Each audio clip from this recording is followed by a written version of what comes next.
компаниялардын жыйынтыгы боюнча жакшы билесиз ушу бир жолу макала жазып бергенмин. Бул жолу дагы ошол маалымат мага мен анын ким экени, кандай экени маанилүү эмес. Мага социологиялык иликтөөнүн жыйынтыктары боюнча, интернет сайттан алынган маалыматтар боюнча макала жазгам. Ал жерде сиз айткандай мен Атамбаевди мен көкөлөткөн жокмун. Ал жерде бир гана сөз бар. Ошо социологиялык иликтөөнүн жыйынтыгы боюнча, азыркы рейтинги боюнча Атамбаевдин жогору. Эмне үчүн 15 чакта маалымат каражатына жарыяладың? Санчалык жаныңызга күч келди? Ошонун баарын бир эле макала. Мелигиңизден ушул бири-биринен алып өздөрү жарыялады. Мага бир ушул сиздердин айткандан ой келип атат да. Анда азыр мына Кыргызстанда сөз эркиндиги бар деп эле келип атпайбызбы? Канчалык деңгээлде бар? Негизи эле ошол сөз эркиндиги менен жоопкерчилиги канчалык деңгээлде айкашып атат азырчы? Сөз эркиндиги бар, бирок биз күткөндөй, биз каалагандай жоопкерчилик жок. Чыныгы ашкерелөө менен кыянатчылыкты кантип айырмалаш керек? Жок, эми бул ар бир биздин билимибизге, ички маданиятыбызга, интеллектуалдык деңгээлибизге, тарбиябызга жараша болот. Тилекке каршы коом мындан өтүш керек окшойт. Мен өзгөчө акыркы 2 жылда көп кесиптердин деңгээлине жөнөкөй эле үтүр койгондон баштап, баш тамгасы кандай, пунктуациялык, грамматикалык катасынан баштап анан жанагындай ыплас, уят сөздөр менен адамдарды тебелегенде мен ичимен кан өтөт. Кадимкидей журналист болгонума өкүнөм. Жанагы жидигер мага доомат койгон, асабагым убагында мээрис ушул нерсени баштап кетти эле.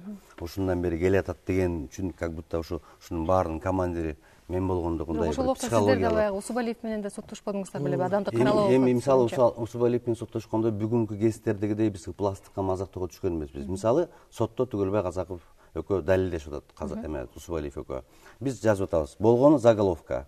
Усубалиев кыргыз саясатынын парламенттин бабаханы деп турат да. Анан ал киши айтат: силер бабахан деп мени шылдыңдап атасыңар, бул Шамшиевдин киносундагы Волчьяманын жанагы бандит герою депчи. Түгөлбай Казаков айтып атат: жок, баба деген бул Юдахинин словарында бул биздин ата баба, хан деген бул 25 жыл хан деп. Анан биз Усубалиевдин сотунда мындай бир Акаевдин саясий буйругу менен болгон сот болгон. Кыргызстандын тарыхында бир да басма сөзгө 50 миллион сом айып салынган эмес. Ошо менен биз жабылганбыз. Бирок бүгүнкү акыркы 4-5-6 жылдагы жанагындай бир ушундай бир тиришумдуктудай бир ыпластыкка түшкөн эмес. Сиз ошондой баалайсызбы? Мен ошондой баалайм. Жана айттым го, ашмалтайлыкка жетип чегинен ашып кеткенде кыргыз 1-2 жыдайт, анан Турдак Мусбашевке рахмат айтыш керек, жарылат. Жарылганда акыры келип асабаны жаптырыптын да, мыйзам тили менен. Бабахандан башка деле толтура ушулабышканы көттү деп. Сөз жазып баратып эле бирдемени кошуп кетип чымчылаган кишинин аябай кызына тийген нерселер көп болчу. Ана коомчулук бүтүлө жүрчү. Ошону сөз эркиндиги жөнүндө айтканда, мисалы үчүн мындай да, сөз эркиндиги жөнүндө айтканда, бул сөз эркиндигинин мындай биздин журналисттер түшүнбөгөн жагдай болуп атат да. Сиз кечиресиз, программанын башында айтпадыңызбы, так маалыматтын баарын ошол өкмөттүк гезиттерден алам депчи. Анан сиз Бакиев убагында Кыргыз туусунда иштебедиңизби? Анан азырында кандай баягы сөз эркиндиги сакталган идеалдуу гезит ошо Кыргыз туусундай болуш керекпи?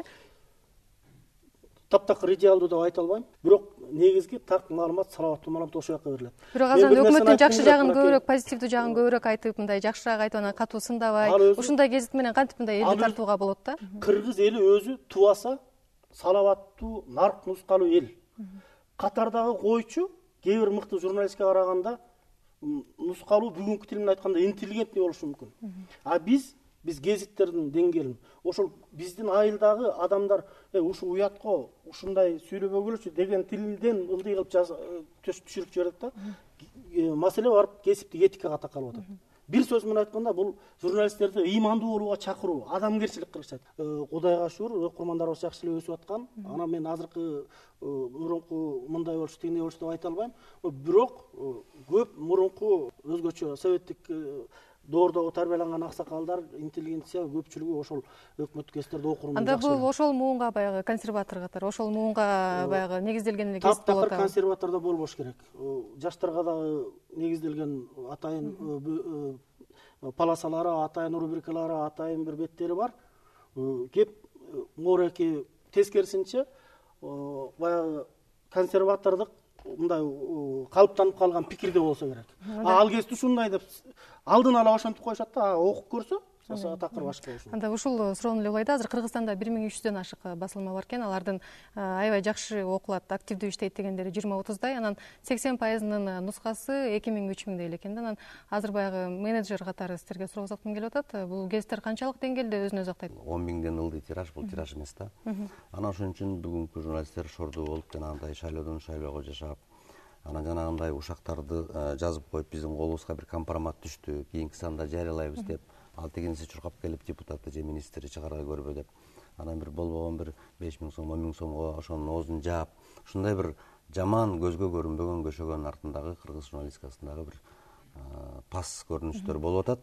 Эми мунун баардыгын мыйзам менен же чокко чаап жогото албайбыз. Бул баардык жалпы бийликтен баштап коомдук системанын өзгөрүүсүнө байланыштуу да.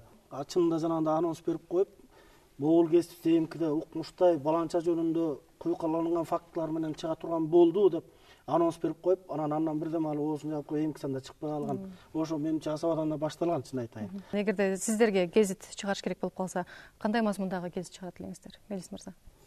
Мен былтыртан баягы өзүмдүн мурдагы асабамды кайра бербегенине байланыштуу Баягы асаба деген басылманы Юстиция министрлигинин каттоодон өткөзгөм. Азыр атаандаштык күчтүү да, анан кантип айырмалайсыз? Аны айырмалаш үчүн чоңураак инвестиция керек. Бир кеминде бир 300 000 400 000 доллар акча коротуш керек бул гезитке. Анын нускасы 100 000ден 150 000ден кем болбош керек. Даже мен ушу Американын методуна салып эле ушу 1 жыл 2 жыл элге бекер таратылыш керек. Бекер таратылганын жакшы жери почта аркылуу баягы бекер барат үйүнө. Ошондо жанагындай сканвордторго, жанагындай бир примитивдүү төшөк махабаттарына, ушактарга азгырылбай, мындай бир бул жедигер айткандай бир дөөлөттүү бир орчундуу гезит кылуу бир планым, тилегим бар. Бирок жедигер мырзанын азыр сөз ортосунда акындыгына салып билип кетип атпайбы, ушунун баары асабада башталган деп. Асабада башталса, асаба менен эмне дос болуп жүрдүңөр? Асабанын туусун көтөргөн Казаковпу, Султан Жумагуловпу, Кубат Оторбаевпу, Шайлообек Түшөевпу, ошолорду апендин кызындай мактап жүрөсүң азыркыга чейин. Антип эле мындай бир кишини жаман көрсөңөр, Эшимкановдон баягы өлө ала албаган өлчүңөр болсо дагы антип эле байлай бериш керек. Асаба сиздин да тагдырыңыз, сиздин да ырлар чыкчу. Биздин кесиптин спецификалык өзгөчөлүгү ушул экен. Бул журналистика бул универсалдык кесип да, анан ар бир башка кесиптин өкүлү дагы мындай орусча айтканда ыздраво мыслящий, акыл эси ордунда, анан оюн жакшы туура сүйлөй билген, туура жаза билген кишилердин баары журналистикке аралашып журналист болсо болот экен. Ошондон көп үйрөнүп алып, ушу гезиттен бир бизнес кылам деп көп жүрүү гезит ачып алып, жедигер мырза капа болбойт болуш керек. Азыркылары көптөрү профессионал журналисттер эмес. Капа болбойт. Бул киши кооз сүйлөйт, нотацияны жакшы окуйт, бирок колунан жакшы гезит чыгарат. Гезит ачат белеңиз, анан же болбосо гезиттердин баары эле өкмөттүк гезиттер болуш керекпи? Мен атайын максат койсом ачып, менистикинен да жакшыраак гезит чыгарып койгон колдон келет. Ал ар бир кыргыз чыгарып атат азыр. Профессионал журналист эмес, көчөдөн келип эле чыгарып атышат. Бирок Мелис өзүңдер ойлосоң өзгөнү шер ойло дегендей. Көрдүк да, сизди Кыргыз туусу Бакиевке чыгардыңыз, эми Атамбаевка чыгарып бериңиз. Эми сиздикин да көрдүк, аягымда келип дагы бир төшү түктүү Усубаликке окшогон бирөө жаап коет гезитиңизди. Алдын ала мен ошентип эле айтып коеюн. Тилегиңизге чоң рахмат. Негизи айтып коет эмеспи, гезит бул коомдун күзгүсү, коомдун жүзү. Анан Ленин айтмакчы, коллективдүү пропагандист, коллективдүү уюштуруучу депчи. Анан журналисттердин да өзүнүн бир миссиясы болуш керек да, коомчулукту алдыга сүрөп, жакшылыкка пропагандалоо дегендейчи. Анан анда качанга чейин ушинтип ушакка маршырланып эле ушундай гезиттерге жиберебиз. Мамлекетте өзүнүн сиз айткандай идеологиялык куралы болуш керек. Ленинчил жаш деген мамлекеттик жакшынакай басылма келип аягында жеке Эшимкановдун Асаба деген гезитин айланып кетти. Буга мамлекет жол бербеш керек болчу. Өкмөттүк гезиттерди жоюш керек. Жойбош керек. Жоготуш керек. Мамлекеттин эл өзү коомчулугу элге жеткире турган бир нерсе. Негизи ушундай кечиресиз, ушундай талаштар бир журналистиканын баягы сырткы турпатын көрсөтүп турган жокпу, сиздер талаштар. Кыргызстандын мамонттар болуп калдыңар. Кыргызстандын тарыхында улуттук басма сөздүн эң туңгучу. Биз тамырына карабай атабыз да. Бүгүнкү гезиттерди алып эле урушуп атабыз, Хорошо, урушалы. Сен экөөбүз башкарып жүргөн журналистика кафедрасы азыр вуздардын баарына ачылып атат, кадрлардын деңгээли, маданияты, билими, талант деген нөлгө түшүп калган да. Бизге акыл үйрөткөндөн мурда ошол жакта оңдобойсуңар. Кадрлардын баарын сен албадыңбы? Ошол Кубат Оторбаев, ошол Караматокто ошонун баарын, Аскер, Жылдыз ошонун баарын мен окутуп туруп сага бергем. Сен сылар журналист болбойт болчу да. Сен айткан сурооңо жооп. Азыркы мына гезиттердегилердин көбүн мен окуткан эмес. Рахмат маегиңиздерге. Урматтуу телекөрүүчүлөр, сиздер Азаттыктын ыңгайсыз суроолор телепрограммасын көрдүңүздөр. Биз бүгүн кыргыз журналистикасынын, анын ичинде кыргыз басма сөзүнүн абалы туурасында сөз кылдык. Студиянын коноктору белгилүү журналист, юридика илимдеринин кандидаты Жедигер Салаев жана белгилүү медиа менеджер, жогорку кеңештин мурдагы депутаты Мелис Эшимканов болду. Биз сиздер менен келерки шаршембиде жолугабыз. Саламатта калыңыздар.